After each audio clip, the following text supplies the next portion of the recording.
Hi, my name is Gail. I'm one of the co-owners of Wonderland Books. So for those of you, this is your first time, welcome to Wonderland. I hope that you enjoy and take a little time to browse before you leave tonight. Tonight's event, we are speaking with I.S. Berry, who spent 6 years as an operations officer for the CIA, serving in wartime Baghdad and elsewhere. She's lived and worked throughout Europe and the Middle East, including 2 years in Bahrain during the Arab Spring. Her debut spy novel, The Peacock and the Sparrow, is about an aging spy, American spy, caught in the crosswinds of the Arab Spring. It was named the Times' Thriller of the Year, a Best Book of the Year by the New Yorker, the Times, the Financial Times, the Guardian, the Telegraph, and NPR, and won the Edgar Award. So I.S. Berry will be in conversation tonight with Lindsay Moran. Lindsay is Director of Communications for Treatment Advocacy Center, the only national nonprofit dedicated exclusively to eliminating barriers for treatment for people with severe mental illness. Lindsay is a former CIA operative and author of the best-selling memoir, Blowing My Cover. Ms. Moran joined the not-for-profit sector with over 20 years experience across a broad professional spectrum, which included intelligence, covert operations, and print and broadcast journalism. So they're going to talk tonight about their books and their experiences. We do have the books here if you'd like to purchase afterwards, and you guys will be signing. And I'm going to turn it over now. Thank you. Thank you for having us. Thank you for coming. You got to hold the mics close to your mouth, which I'm not good at doing. But Is that working? Is this working? Can you hear us? You guys hear us? yes. Do you want me to start? You start.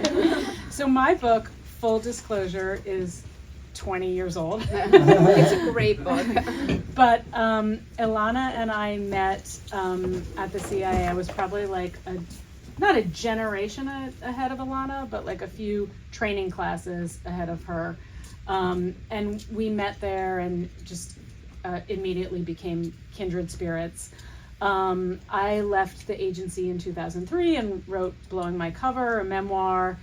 And then fast forward to, when was it, 3 years ago when you sent me the galley of about three years ago, Ilana, and we'd kept in touch kind of on and off through the years, but sent me the galley of The Peacock and the Sparrow. I do not read spy fiction in general, partly because I'm super snobby about it. Because you know a thing or two. Yeah, like most Hollywood depictions of spying and the world of espionage are just so unrealistic.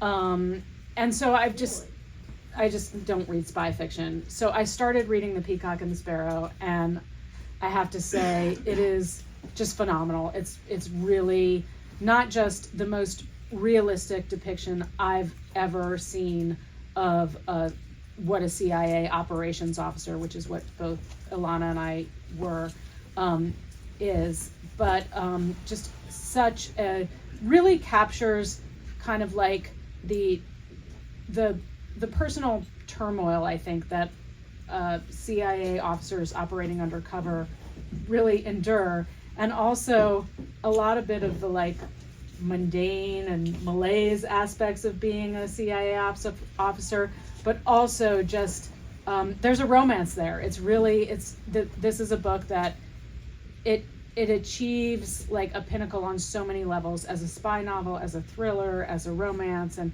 it's just one of the best books I've ever read. Thank you.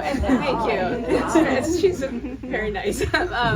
But shout out to Lindsay, because her book, Blowing My Cover, was, I think, revolutionary. So hers is nonfiction. It was a memoir. But it really, I think, was the first of its kind, in the sense that it kind of blew the cover off the CIA, and not in a sensational sense of like, wow, there's this crazy stuff happening behind the gates. It was actually the opposite. It was like kind of the tedium and the mundane aspects of the agency, the nuts and bolts, the training, life overseas as a case officer, the toll also it takes on your personal life, and no one had really done that before. And it actually, I think, rankled a lot of people when it came out. Lindsay can talk about that, but and I think so she wrote a memoir that I think was groundbreaking, and it's wonderfully funny and witty, and I totally recommend it. I don't think there's been any like it since, but I think what we share, because she wrote nonfiction and I wrote fiction, was, I think I'm pretty safe in saying we're like two of the few who really were committed to portraying the agency realistically, you know, because there's just not, I think there's a dearth of that in fiction and nonfiction. And we're also, I think, two of the few authors who write about spying who are actually case officers, and that's another thing. So yeah, I think that's something we have in common. So, I mean, if it's okay with you guys, I think what these, I've done a number of these, and Alana has too, and we love doing them together, but I think I'll ask Alana a couple questions, and that can kind of, we can have a conversation among the two of us, and then we can open it up to all of you pretty quickly, because that's usually where the best discussion happens, is from questions from you. But, so, I don't know how many have read the book, but one of the things that really just blew me away about Alana's book is it is written from a male perspective, from a male case officer. And I'm not a good fiction writer. I can write nonfiction, but I'm not a good fiction writer. I can't even imagine like writing fiction from a male point of view, and she captured it so well. So I wanted to ask, what made you decide to write from a male point? Like, why did you do that? Yeah. And was it a challenge, or like how did you do it? Yeah. Well, two reasons I wrote. First of all, because I felt like it was more realistic. As you know, it's just more likely that a man has been a case officer for 20 some years, sort of beaten down by the profession, worn out by manipulation, divorced, and has an estranged relationship with his child. And in our experience, I mean, that was sort of a prototypical case officer. Also, it takes place in the Middle East, and women would have faced a whole, I mean, I was in the Middle East, in Baghdad, and they faced a whole panoply of limitations and constraints as a woman that I think that would have been distracting to the story. So that's why I chose to do, that would have been the story. I didn't find it that hard. I think we've worked with so many men. Yeah. That, yeah. I mean, reading the novel, I was like, oh my gosh, this is like so many CIA dudes. Right? That I worked with. And the character of Shane is just, it's like he's not likable, but he's kind of likable. Yeah. He's one of these people, I mean, almost like, I don't know, Larry David, that like you should hate, but you actually love. Yeah, I mean, I kind of wanted to make him sort of a mixed bag, and a morally ambiguous, complex character, which I think are the most interesting and the most realistic. What did you feel like was, and maybe there wasn't an overarching, but like, what did you want the message of the book to be? Yeah, that's a good question. I mean, I think I wanted to convey a visceral sense of espionage, like the toll that manipulation takes on you, both on the person you're manipulating and on you, the manipulator, and the moral ambiguity, sort of the tough situations that you're in as a case officer. My book takes place during the Arab Spring, where you have, in Bahrain, where you have a monarchy pitted against these revolutionaries. Iran is backing the revolutionaries, and Saudi Arabia is backing the monarchy. And it's a very complex calculus where there's no clear right side. And to me, it was sort of the perfect prism for espionage, where there often isn't a clear right side, and there's no clear good guy or bad guy. Has there been any official or non-official reaction from Bahrain, like from the government, from the people? Like, do you know if it's being talked about? Was it reviewed there? Well, I always said, I'll probably be banned from the country. I could probably never go back after you read the book. You'll see why. But oddly enough, the Gulf Daily News, which is in my book, it's like the propaganda, it's kind of an English language propaganda newspaper there. I just got word that they had read my book and they are interested in interviewing me. They haven't, or they are going to read it, and I'm like, are you sure you want to read it? So we'll see. We'll see. Yeah, be careful if you meet them somewhere. I know, right? I know. Yeah. And then I mean, this was, since my book was a memoir and it was nonfiction, I changed a number of details about people in the book so that so that I was only blowing my own cover so that their identities wouldn't be exposed. But your book has this very colorful cast of characters who are part of the expat community, and I think for any of us who've lived overseas and been part of an expat community, sort of recognize some of those types, which I'm assuming, and maybe I'm wrong, are based on real people. So has there been any blowback there? Yeah, so I mean, I definitely based it on the expat community in Bahrain. I lived in Bahrain for 2 years with my husband, who's in the back, and some of the dialogue I took verbatim from conversations that I heard, just because I felt like I couldn't come up with dialogue that good. But it was this very insular, privileged kind of bubble in Bahrain, and it was just so rich to write about. Yes, I've gotten a little bit of blowback. The expat community, some of the wives, I write a lot about the kind of expat wives and these very privileged lives that they led, and sort of the irony that they live these lives amid like the tumult of this Arab Spring that was going on and these kind of tectonic forces that were taking place at the time, and they were, you know, sipping champagne from a roof deck watching, you know, a big riot happen. Yeah, some of the wives have basically said, you know, have kind of reacted not so well to the book. I think they don't really like being, you know, portrayed in the book. So yeah. And have actually like reached out to you, or?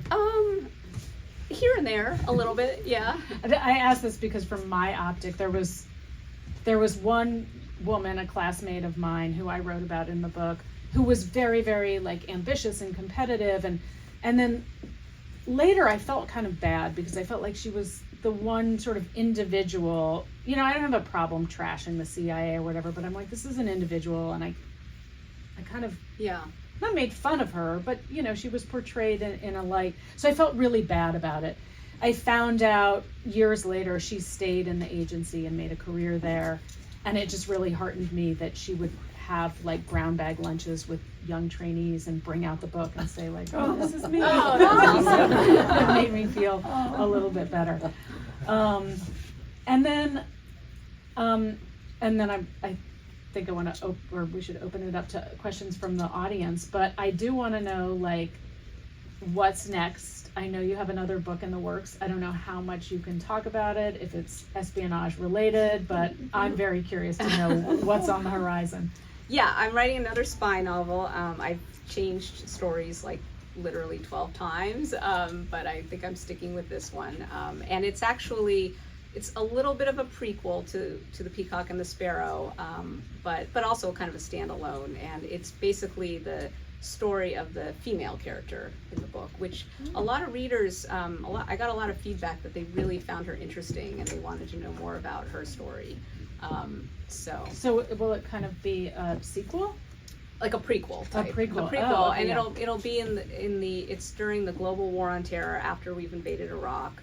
I was in Baghdad late 2004 to late 2005. It's sort of during that time period, and so it's sort of about it's kind of a story of radicalization in the years of the war on terror and sort of all that went wrong in the West's actions. You know, we invaded Iraq, and we kind of stirred a hornet's, poked a hornet's nest, and there were these sort of simmering cells throughout Europe in response to the global war on terror, and in response to our invasion of Iraq and Afghanistan, and it didn't go as expected, right?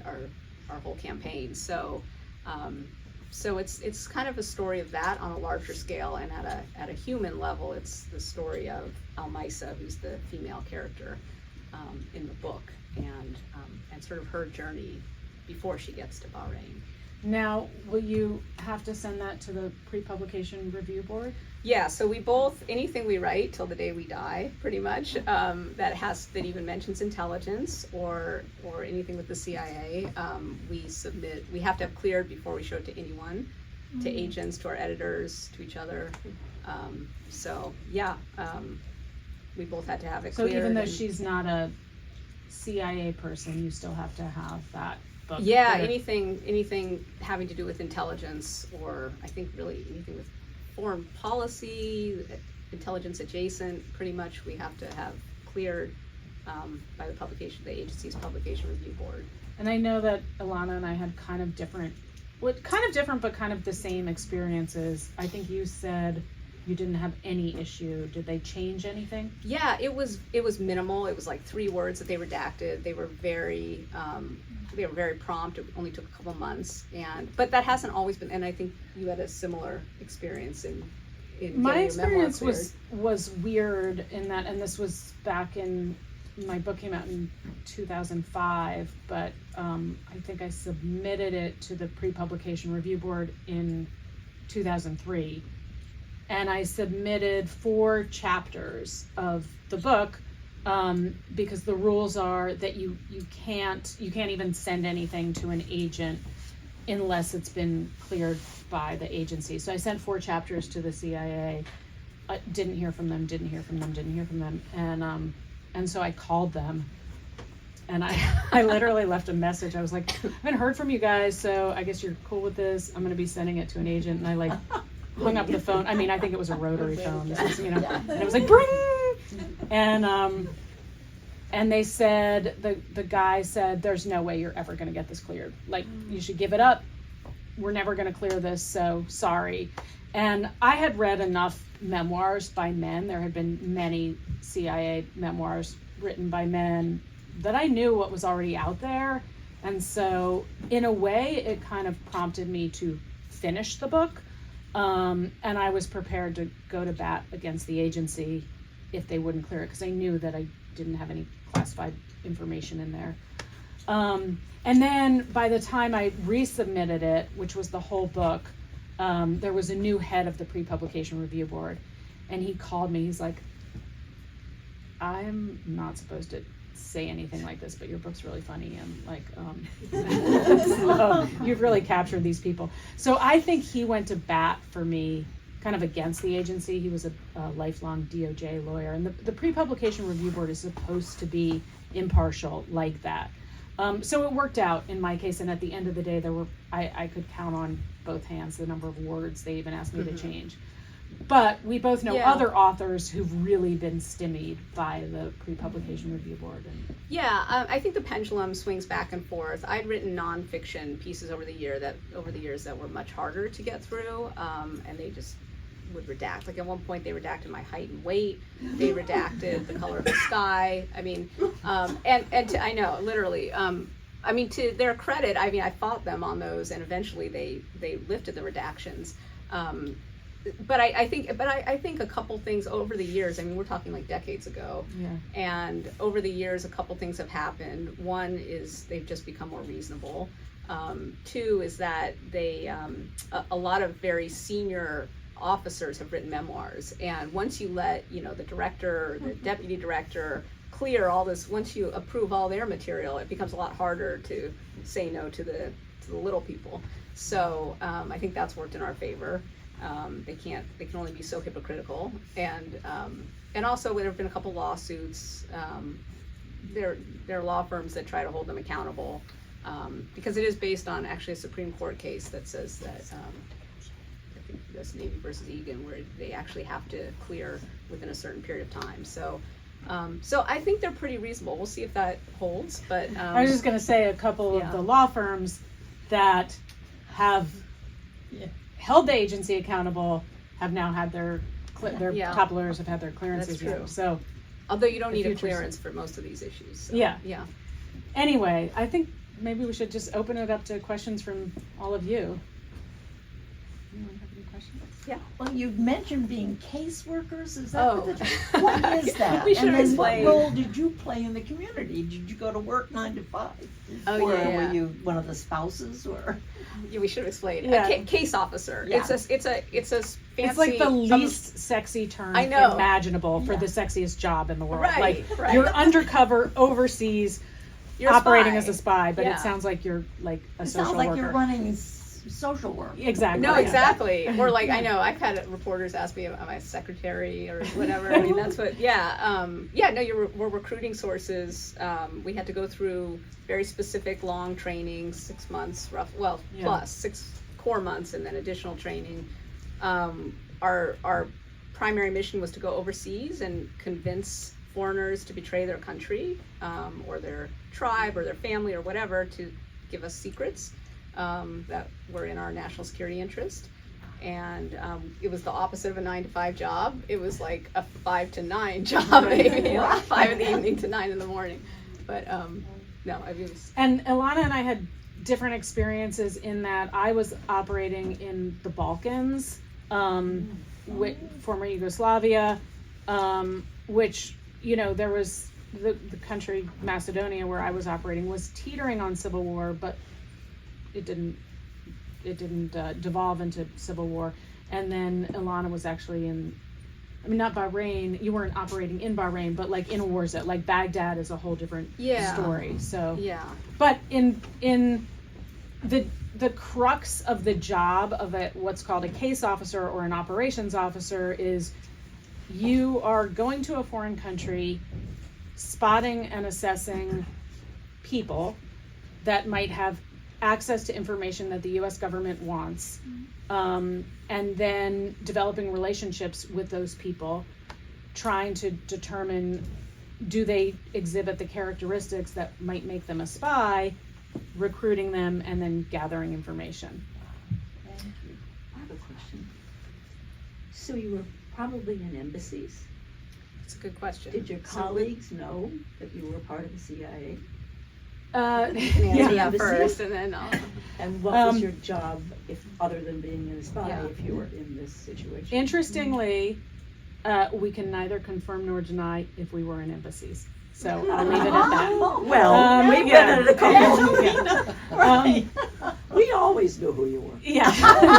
The CIA is really fun. Like the things that they're sensitive about are super hilarious. Like you can Google this stuff. Yeah, you could Google it, but we can't say it because then, you know, nowadays we might really be in jail.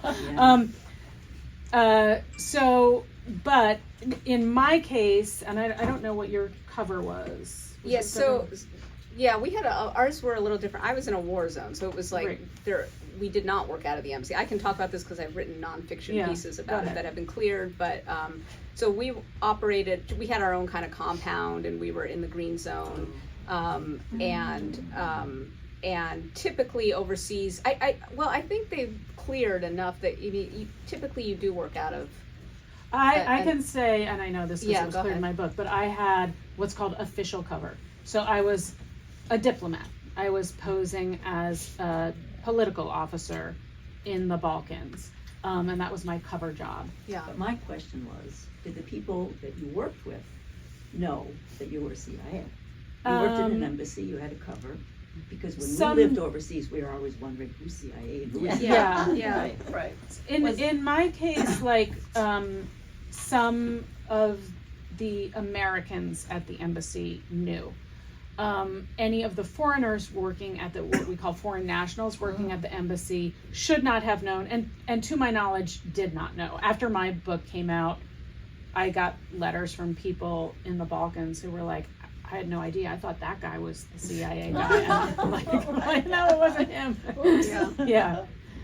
Yeah, I mean, it was again a little different in Baghdad. Everyone kind of knew who we were. They called us OGA, other government agency. They might as well have just called us CIA because it was like the only agency they called OGA. And I actually think so. Baghdad was a little unusual. So usually, as Lindsay said, in a peacetime country, you would work out of a government building, and you would develop these relationships over months or even years. And in Baghdad, we did not go outside the green zone often. You couldn't schmooze, you couldn't go to restaurants, you couldn't chat people up because it was a war. So basically, we relied on people walking into the green zone, and the military controlled the checkpoints, so the military would hand the sources to us, the walk-ins, and we would talk to them. And it was we kind of cut through as a case officer, you cut through the development process and made it like instantaneous. So they kind of knew who we were, because when the military was handing over, when an Iraqi walked in and the military would tell the Iraqi, oh, this is who you want to talk to, you have information, here's who you should talk to Ilana. They kind of knew who else is interested in information. They knew it was a CIA officer, pretty much. Yeah. Yeah. Did that push you in danger? Yeah, I mean, Baghdad, I mean, I could talk about this a lot, but the short answer is yes. I mean, I was there sort of at the apex of the war. Our biggest danger was just from insurgents who would bomb the Green Zone every day. It was like we'd get mortared and rocketed 20 to 50 times a day and night, and occasionally we'd go out in the red zone in armored vehicles and pick up sources and then bring them back in. The armored vehicles would withstand small arms fire, but not car bombs, and there were car bombs every day. We had car bombs in the Green Zone too, and it was harrowing. It was traumatic. I had PTSD when I came back. It took me about a year to reacclimate, and I mean, I still suffer the effects of it. You know, almost 20 years later. So that was, it wasn't so much the sources that were the source of danger, although sometimes that happened. They would go through multiple checkpoints, but those weren't infallible. There was an instance, for example, when a source came in and brought explosive powder and got through all the checkpoints. And so, I mean, it was imperfect, and yeah, it was harrowing. And I tried to kind of convey that, I think, in my book too, that that's sort of the nature of the job. Yeah, one of the things I love about the Peacock and the Sparrow is I feel like Bahrain is like a character in and of itself. Similar to, I don't know if there's any fans of The Wire out there, but like how Baltimore is like a character. That's kind of how Bahrain is in the Peacock and the Sparrow. And my situation was different. I mean, Macedonia was sort of teetering on civil war, but it wasn't that dangerous. And like I would sometimes fall asleep to, you know, shelling in the background, but I never feared for my life. And it was, I mean, not funny, but all CIA officers, at least in an area like that, I'm not sure about a place like, you know, Vienna, but we all had safe rooms in our houses. And so mine, I had this villa in Macedonia, and my safe room was was my bathroom. And it was a big bathroom. It was like huge, but it had, you know, like double reinforced steel doors, and my boyfriend at the time, who later became my husband, now my ex-husband, came over to visit. He didn't know that I worked for the CIA, and so he was just like, oh my god, this chick's like really takes her bathroom privacy. Like the most secure bathroom. But I never feared for my life, and I think that's a question that both Ilana and I field a lot, and I think it points to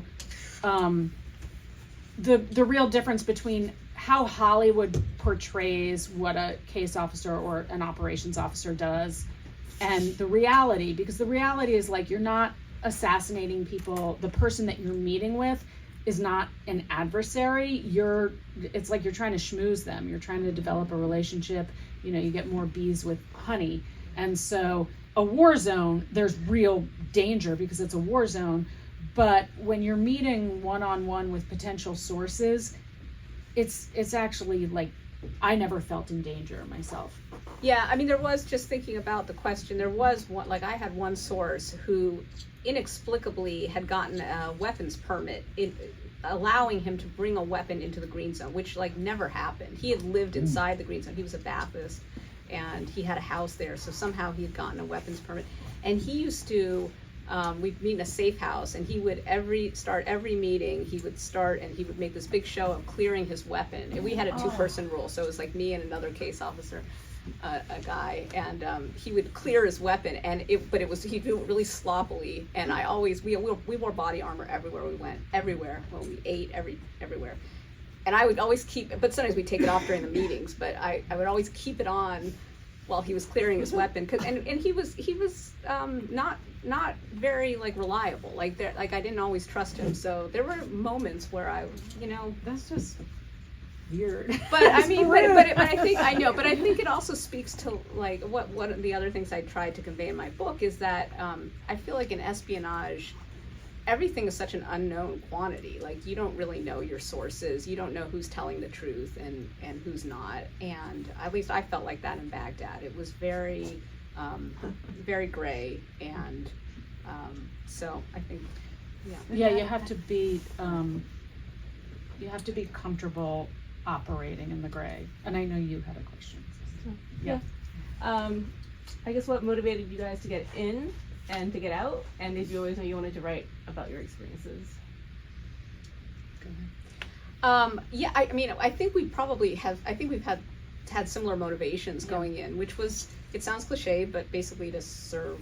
I wanted to serve my country, and I wanted to. I had worked as an intelligence analyst prior to being a case officer, which in retrospect might have been a better fit for me because I loved it. I loved using my brain and analyzing foreign affairs, and I thought this would be similar, but we'd be in the trenches and I'd kind of be on the front lines and living overseas. And I did do all those things.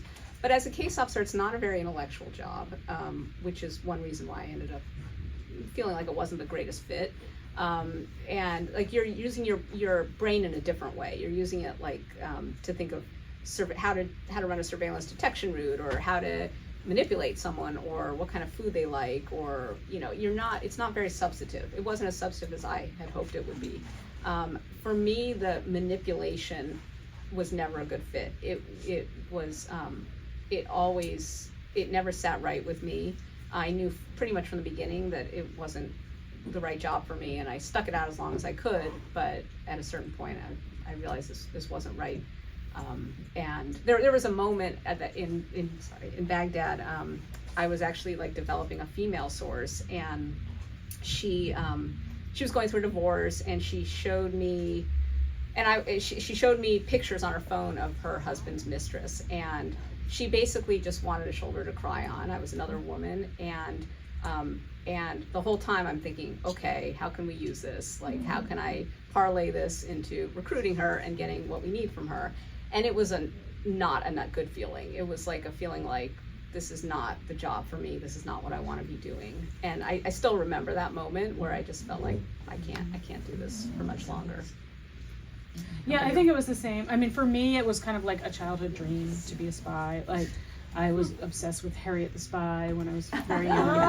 And then I grew up in this area, and my father didn't work for the CIA, but he worked for the David Taylor Naval Ship Research and Development Center, if anyone knows what that is, but designing ships for the Navy. So he did top secret work.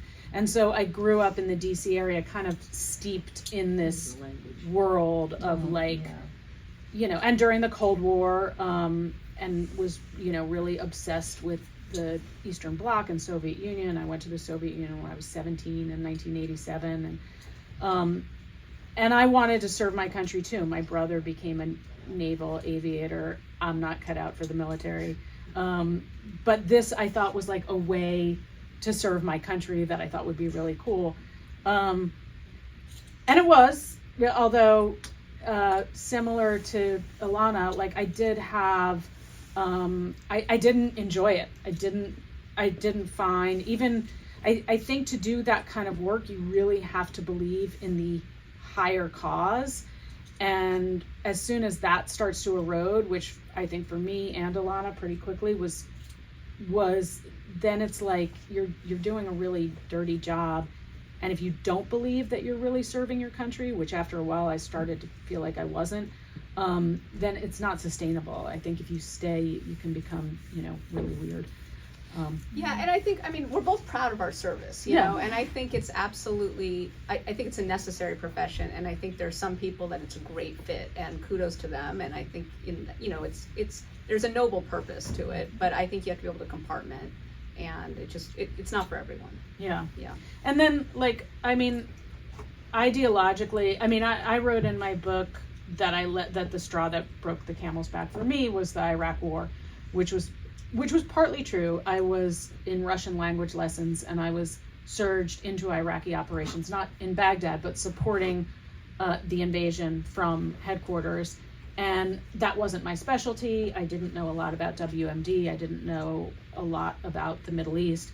But, you know, every day I would get up and read in the paper about how we had evidence of WMD, and then I would go, or there was a link between Iraq and Al-Qaeda, and then I would go into headquarters and talk to the analysts and the real experts, and they're like, yeah, we don't have any evidence of WMD. So I'm like, I don't know how long I can do this. And I actually wrote about that in the book and was really surprised that they cleared that part of the book. What I didn't write about, because I knew they wouldn't clear it, but for me, it truly was the straw that broke the camel's back, and that was the torture program at Guantanamo. When I heard about that, which was in late 2002, I wanted to run from the building and just, you know, throw my badge behind me. So that for me, and years later, I wrote an article for Politico called the CIA book that I wish that I'd written. And it was after the Senate Select Intelligence Committee's report on the torture program and how useless it was and what a waste of money it was. After that came out, then I wrote this other article. And I actually feel like more proud of that than my book is really cringy to me now because I'm so much older than when I wrote it, but I don't know, it stood the test of time. But yeah, I mean, my brother at my wedding, when he was giving the speech, he's like, Lindsay's the only person who could have the most exciting job in the world and leave it because it was too boring. The reality of being a case officer, there is a lot of driving around, looking for surveillance. As Ilana said, it's not intellectual. It's not intellectually stimulating at all. Yeah. So my question was do sources ever say no? And if so, do they try to use that information against you? That is such a good question. That is a good That's question. such a good question. Yeah, sources say no all the time. In fact, we did these, it's funny because we did a 6-month training. The core training for a case officer is down at this thing called the Farm, which is in Southern Virginia. And it's 6 months of intense training. And one of the exercises they do is they have these role players who pretend to be sources, and they'll have people say no. And I feel like in our training, they almost always would say yes, and you're not prepared for a real life source to say no. Oh, really? I got I got an instructor who practicing the pitch. Yeah. He took the table and threw it over and stormed from the room and everything. Yeah, I had one, but it was but they usually kind of give you softballs and they'll say yes, and then you get a role player who says no, and you're like, oh, what do I do? But in real life, sources say no. It can happen. And the thing is it should be, I mean, you don't just pop the question. It's sort of a relationship. It's like a courtship, and you're building up to it, and you're writing back to headquarters and saying I think I'm going to pop the question, and you actually have to write to headquarters and say this is what could go wrong, and if this goes wrong, this is what I'm going to do. You know, I never had the first person that I pitched. I wrote about him in my book, and I called him Ahmed, but I was nervous. This was the first person I pitched, and I broke cover. I said, I actually work for the CIA, and he was like, I love the CIA. I was like, oh my God, great. So, but yes, there are, when I was supporting Iraqi operations from headquarters, the head of Iraqi operations told me, we don't have any sources. And there was this crazy time where there were CIA officers all over the world chasing around Iraqis in their pajamas, cold pitching them and just will you come work for us? And I think a lot of them, if not most of them, said no. But it's a concern, yeah. And just to kind of add to that, I mean, this is where global events I feel can have an effect, because if we're sharing intelligence with our adversaries, then sources are not going to want to work for us. Right. Just a side note about that. Yeah. Yeah, and I think, this is very much in the news now, that USAID has been dismantled, but, we worked for the CIA. We did rely a lot on decades of soft power, and being the country that people liked and wanted to work for. And I I mean, definitely in different periods, I think it's been much harder for CIA officers to recruit sources. I think it's going to be really hard right now to recruit quality sources, and another risk, or not risk, but I think another reality is that just like during the Cold War, I mean, we during the Cold War were able to recruit sources from the Soviet Union and from the Eastern Bloc for ideological reasons. Like most of the time, people become sources because they want money. And it's just that simple. But there are people who are ideologically motivated, and during the Cold War, we were able to make the case like, we're America, we're, you know, land of the free, home of the brave, come work for us. It's a much harder case to make nowadays. Could you tell us a little bit about your inspiration for the characters? Is it a composite, or did you have someone that you met that just sort of you changed the name, Yeah. but basically anyone that knew you said, oh yes, that's Cal. Yeah, no, there's no one. That's so funny because I have a character named Cal in my next book. But no, there's no one that specific. The main character, the narrator, the protagonist, is a composite of different men I worked with. And there's one character, which is the station chief, which is loosely based on an actual person. And as Lindsay mentioned, a lot of the expat characters are sort of based on sort of amalgams and specific expats I knew. Also, I was inspired by The Quiet American. I don't know if anyone's read The Quiet American, but there are a lot of parallels. That was a big inspiration. That, of course, takes place during the Vietnam War.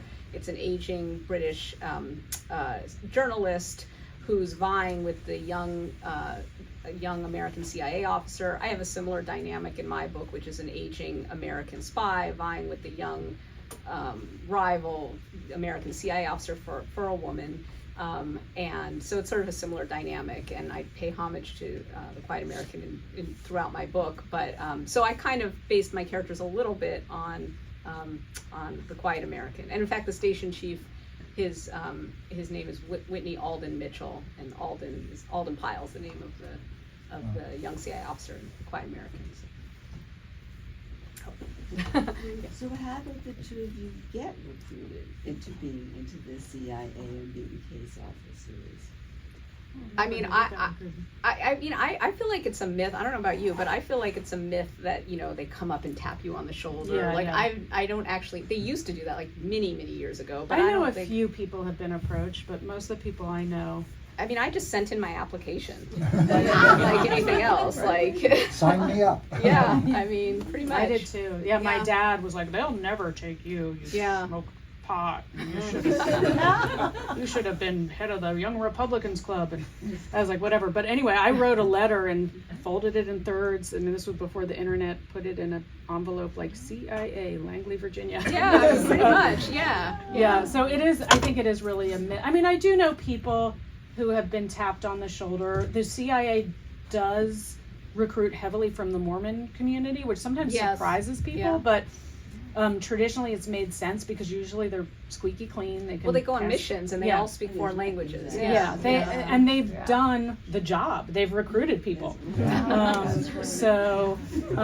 But yeah, I approached them. I do remember I was living overseas at the time when I applied. I was working as an intelligence analyst for the U.S. government, but overseas. And I remember my dad had to act as the conduit because they had this weird rule: if you're not on the inside, which I was not at the time, they won't talk to you if you're overseas. So I would like pass messages through my dad, and I was like, you know, we all know the CIA works overseas. And it's like this, you know, the cat's out of the bag. Thank you. That is very interesting.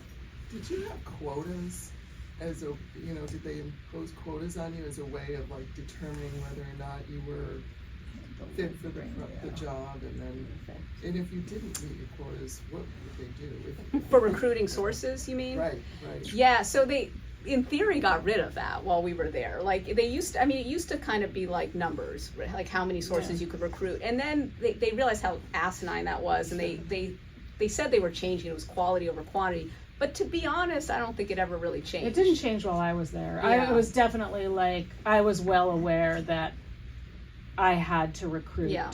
to recruit sources to move ahead in my career, and that quantity was much more important than Yes. quality. Agreed. And there was kind of like I don't want to say a wink, wink, nod, nod, but like there was a de facto acceptance that like you would find a source and make the case back to headquarters that this is a good source. And there was a source actually that like was giving that I didn't recruit this person. The agent was handed over to me, but I mean, she was giving us useless information, and we were paying her a lot of money, and she was like gossiping about people in her office and like complaining about her daughter, and I was like, I don't think we should be paying this. We should make more money. It's like, I don't think we should be paying the source. And I remember my boss was like, oh, you know, it's a complicated case. It looks good for you. You're a young officer. And so, and I wrote about that in the book. So there was very much, I don't know if it's the same now, but there was much more emphasis on, yeah, you did kind of have a quota, not numbers, but if you couldn't recruit someone that was not going to be good for your career, You wouldn't be promoted. you wouldn't pretty be much. promoted. And also, you were competing with your fellow case officers, Yeah. which I really hated. That was very much part of the culture of the agency. It's much more competitive than people realize, because you're all competing for the same pool of Yeah. sources within the station. And I don't So- think this has ever been written about or exposed, and I don't know enough details to do so, but there were cases of people inventing agents, you know, and you can kind of do that because nobody's watching over you. Yeah. Like, you know, when I'm meeting in a parked car with a Serb, nobody is in there to know what's going on, so they don't know what's happening. So it is one of the, like a mentor that I had at the CIA described it to me in terms of recruiting case officers and what kind of people they're looking for. He's like, we're looking for criminals with morals. And I always really like that because I've always kind of been a rule breaker. But like, you gotta have your morals and your ethics in line. And it's a career where it's hard to keep that compass from going askew. One of the things that you had in the book is you dealt with the traveling to Cambodia and. Oh, you read my book. Yeah, I read the book, yeah. Thank I mean, did you have experiences like that where you were actually, as an agent, you were having to go different places? Yeah. A lot of. Yeah, you travel a lot as a case officer. You do a lot of meetings in third countries, is what they call it. You know, for operational reasons or any number of reasons. But yeah, you're constantly, they also they do a lot of vetting of sources in third countries, like if they want to polygraph a source or do what's called a fireside chat, which is like sort of an interview to see if the source is on track and is reliable. They'll take the source to a third country. So, and sometimes you go for cover purposes. Sometimes you go to spot, assess, go to a conference, whatever. So yeah, I felt like that. I think that was pretty realistic. Yeah. There was that. So I actually have a question about your writing process. When you started this book, did you approach it with a character in mind, or with a story in mind, a setting, something else? Yeah, that's a good question. I feel, well, so after I lived in Bahrain for 2 years, and I felt like it was so fascinating. And I had sort of grappled, I'd written some nonfiction and grappled with, I felt like I needed to kind of process my years in espionage, and I didn't know how to do it. And I toyed with nonfiction, and that didn't go very well, and it wasn't a good fit for me. And then I lived in Bahrain for 2 years. I thought during the Arab Spring, during the same period that the book takes place, and I thought it was so fascinating, and I think, as I mentioned earlier, it was kind of the perfect prism for an espionage story. I thought, this is where I want to tell the story of my years in espionage. So it was kind of a funnel for me, and I sort of used that as the lens to tell my story, and I kind of, and then I was inspired by The Quiet American, and I felt like, you know, the story of The Quiet American, you could transport that make it modern, set during the Arab Spring, and I could kind of make sense of all these my own kind of ghosts that were rattling around in my brain. One of the things I've talked about before, so when I was in Baghdad, one of my most affecting operations was I helped to, one of my sources helped to apprehend a top 10 alleged terrorist target, who was alleged to have participated in the 2003 bombing of UN headquarters in Baghdad. So it was kind of a big deal. And I did not feel like I was making much progress at all in Baghdad. It was sort of a losing war in every sense of the word. We were struggling in Baghdad.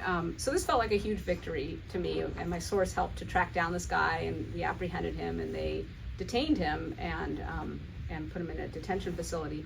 Years later, I'm talking to one of my colleagues. I find out that she has questioned this source, and that all these years later, he still hadn't admitted to anything, and they weren't sure that he was guilty, and they weren't sure we had the right guy. And it was like this moment of reckoning for me, where I didn't know, like, did I save a life? Did I ruin a life? I mean, it still affects me even to this day, and I don't know if we got the right guy. Maybe we did, maybe we didn't. All of which is to say, it was haunting me, and it still haunts me. And when I started writing, I realized, I think by the end, like, just how much of my own kind of torment came out on the pages, and my own uncertainty. Yeah, because that's sort of my story, is like a guy who's trapped in the Arab Spring, who tries to make the right decision but maybe doesn't. So. Was the political situation in Bahrain accurate in the book? Yeah, except for the ending. The ending is okay. counterfactual. It's like a hypothetical ending. Yes, 100%. I tried to make the geopolitical context accurate. The monarchy, I mean, really, I tried to include as many realistic details and events as I could. And I changed the royal family's name. That's the only thing.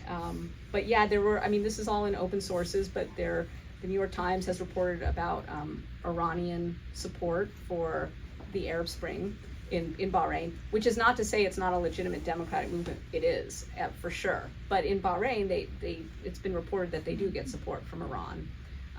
So all that is based on real life. And I also wove into my book, I don't know if anyone's familiar with the Fat Leonard scandal with the US Navy. So I kind of wove that into my book, and that's all based on reality as well. Yeah. Maybe one more question. If you have any more. I guess, curiosity, what are your opinions about the news story that broke last 2 We weeks? were just talking I was gonna bring it up. About the signal. Good thing that's the last question.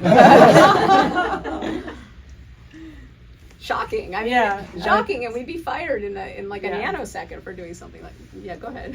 I mean, I don't know. I pulled my jaw off the floor to come in tonight, but like, just stunning, just absolutely stunning.